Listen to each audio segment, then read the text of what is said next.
découvrir avec Thérèse de Lisieux. Sa conversion.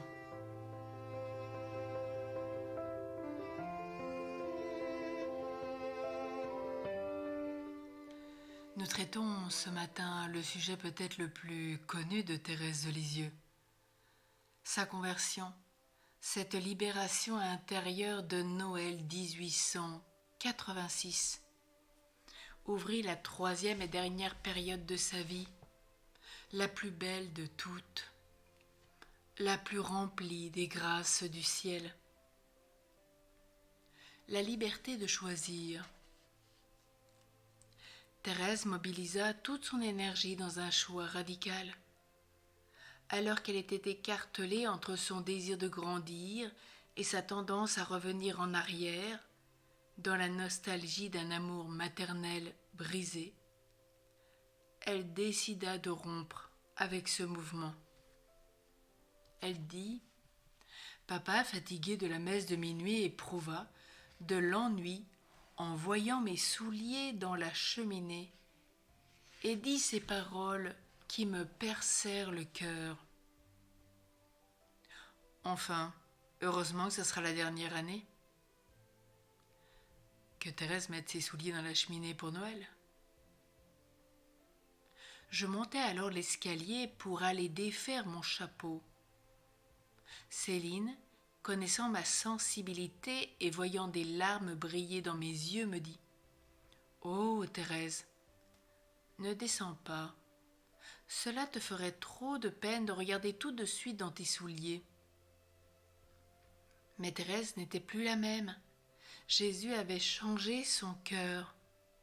Refoulant mes larmes, je descendis rapidement l'escalier et comprimant les battements de mon cœur, je pris mes souliers et les posant devant papa, je tirai joyeusement tous les objets, ayant l'air heureuse comme une reine. Papa riait, il était aussi redevenu joyeux et Céline croyait rêver. Qui invita Thérèse à sortir de l'enfance, à rompre avec l'immaturité affective dans laquelle elle était plongée depuis quelques années? Qui provoqua un tel changement chez cette jeune adolescente? Son père Louis Martin. Il soupira de voir qu'elle voulait encore fêter Noël comme une gamine. Sa réaction fustigea Thérèse.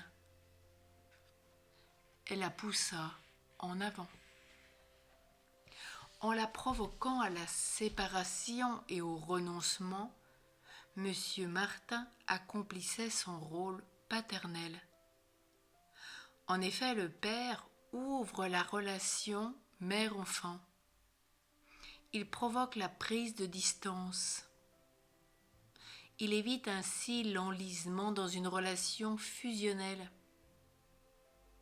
Il accompagne son enfant lorsqu'il quitte la douceur consolante d'une mère, affronte les difficultés et s'engage dans la vie avec des règles indispensables de croissance et d'autonomie. C'est pourquoi le père est le maître du deuil et de la séparation. Si l'enfant, par peur de souffrir, n'osait pas se séparer, il risquerait de développer des troubles d'identité, des angoisses paralysantes et une immaturité. Quel chemin nous avons à vivre avec Thérèse dans notre conversion personnelle. Rappelons-nous que cette grâce de Noël 1886, c'est sa première conversion. Elle dira, à partir de ce jour-là, je grandis à pas de géant.